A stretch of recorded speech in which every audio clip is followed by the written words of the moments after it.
So let's talk about embedding quotations because this is a super duper important thing that you're going to have to be able to do in order to have a successful American author paper. So the first thing to keep in mind when you're thinking about embedding quotes is the purpose of it. The reason that you're embedding quotes in your paper is so that you can prove that you know what you're talking about and that what you're saying is true. Unfortunately, you're not all experts in American literature or on your author in particular, so you have to use words that other people have said about your author and your author's own words in order to prove what you're saying. Your quotes are there for support. They're not making your argument for you. You're using them to help your argument.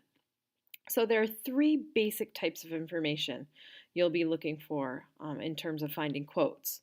The first one, and this is the one that comes first in your paper, is quotes from biographical sources about your author.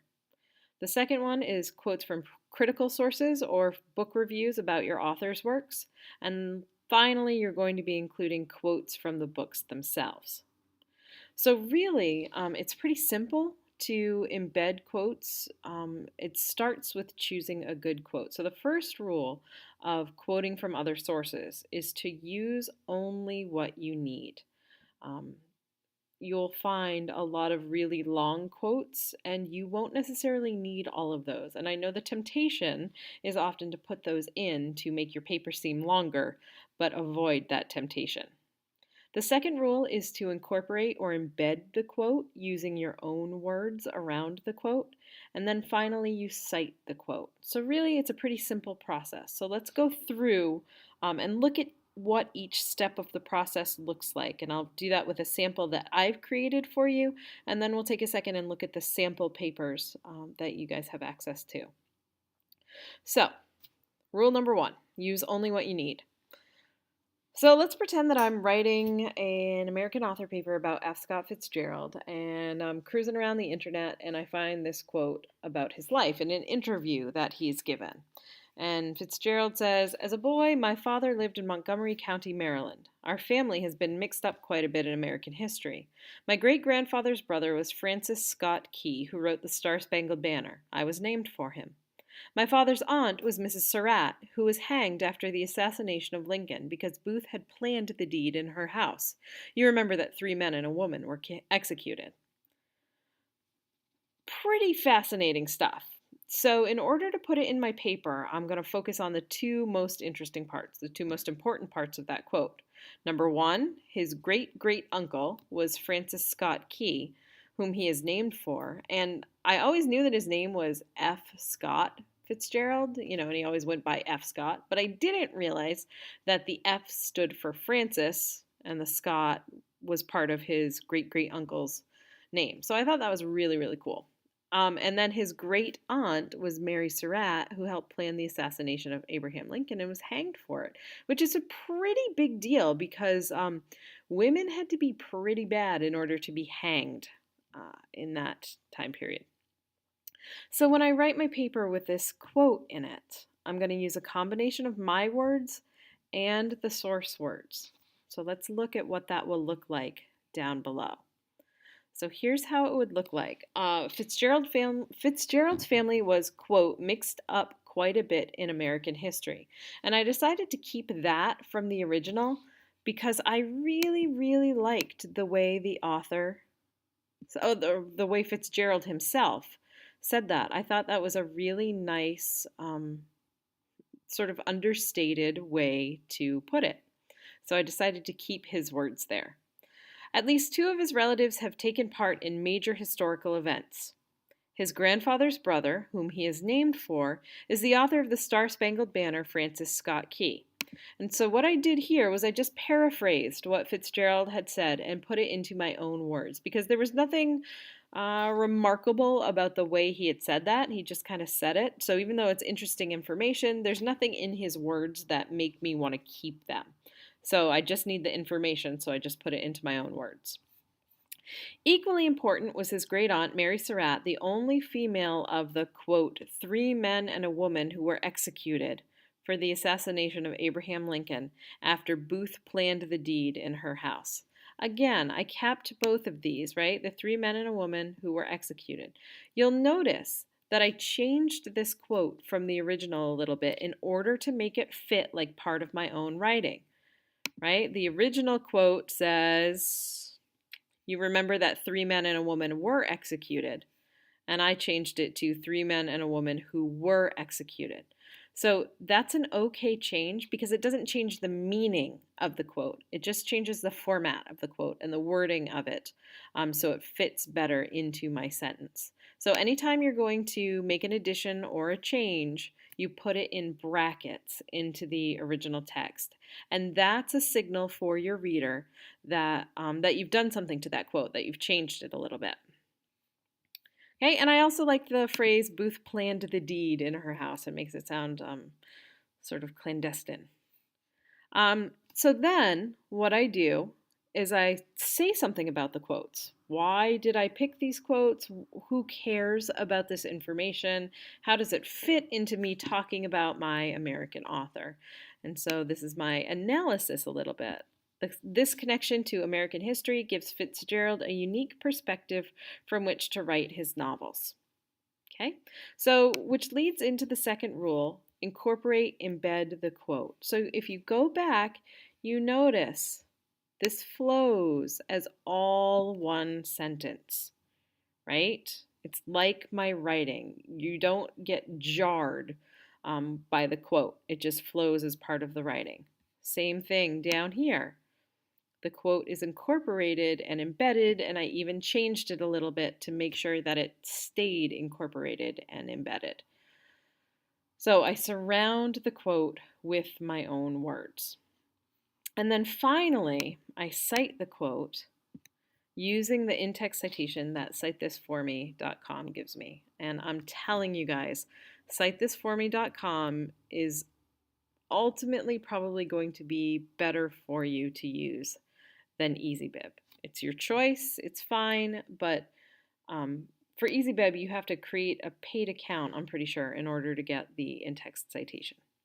So let's take a second and look at the sample papers that I gave you. This one is the first one about Paul Volpone. And down here, you notice that he has, or this author, I don't know who wrote this paper, but this student has said, Eddie and Marcus do everything with one another, and Marcus explains how this was not normal at their school, comma, stating, and then he sets it off with a colon. Okay, and this is perfectly acceptable to set it off with a colon. It flows a little bit less well than incorporating it, but it is a perfectly acceptable way to embed a quotation. Okay, so then they put the quotation in and the citation, page number, because this is from this person's American author book. He's already told us that Volpone is the author, and so when you do that, all you need is the page numbers in quotations. And then goes on to keep saying something about the quote, and that's what you guys want to do, okay? You're going to embed your quote, make it part of your writing, and then you're going to say something about it. So that's one way, right, is to go in here and use the colon.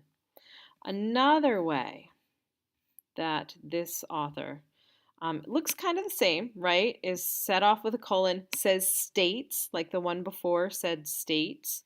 This one you'll notice is a little bit longer, and this is called a block quotation.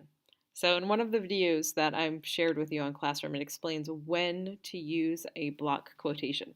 Block quoting is something that you want to use sparingly. You don't want to have more than 1 or 2 max block quotes in your American author paper, because you really shouldn't be relying on your book that much for your quotes. Remember, your quotes are to support your argument. They are not to make your argument for you. Okay, so you notice it looks a little bit different. It's indented all down one side.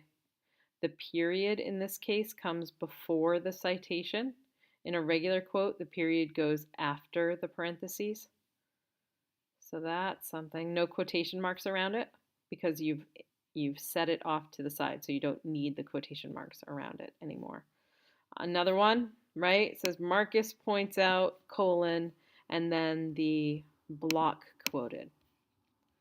So those are two kind of hefty quotes, kind of long quotes right near each other. You might not want to do that quite so much. Okay, oop, transition there. So scrolling through a little bit, we see another explains, and then a colon, and then the quote. Okay, stating, colon, quote. So these are perfectly acceptable and serviceable ways to embed quotation marks, to embed quotations. They're not particularly sophisticated, but they get the job done. So they're not going to earn full points for being really good embeddings, but they work. So let's look at the Garretson paper now. The Garretson paper tends to be a little bit more sophisticated in terms of using quotes and incorporating the quotes, right? It is no surprise here that Publisher Weekly dubs her the medical suspense queen. That's a really nice way. That's a really striking phrase, and so I'm guessing that's why this student decided to keep it in the paper. But it reads just like one of this student's sentences. There's no colon setting it off, there's no comma, it just flows into the quotation. And that's a really nice way to embed a quote. Okay, so let's scroll through, right? Including Anna's house in Maine, comma, the land of forests and misty shores. So in this case, the quotation is just extending what the student had said, and so it's set off with a comma instead of with a colon, and so that's less jarring to your reader.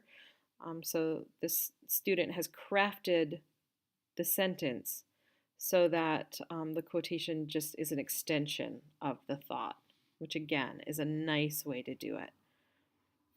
Same thing here. Can't wrap her head around the idea of, quote, a question without an answer, the sort of thing I hate. Makes it part of the student's writing, not jarring at all. What I want you guys to notice that neither of these students does is just plops a quote in, right? Neither of these students just has a sentence of their own, a period, a full quotation, another period, and then another sentence of theirs. Okay, so all of these that we've looked at, they've worked really hard at embedding their quotes into it. Okay, same thing. This student does a really, really nice job of embedding the quotations. So I want you to take a look at the other videos that I have left for you on Classroom, and they'll talk a little bit more about the nuts and bolts of embedding quotations, but this is a pretty good overview to get started. So go back to your biography section that is due today and make sure that you have embedded your quotations, that you've kept phrases that are particularly nice that other people have written, that you've cited where you've gotten the information. And think about this stuff as you start to work on your body paragraphs in the next couple of days. So good luck, have fun, and I look forward to reading your stuff.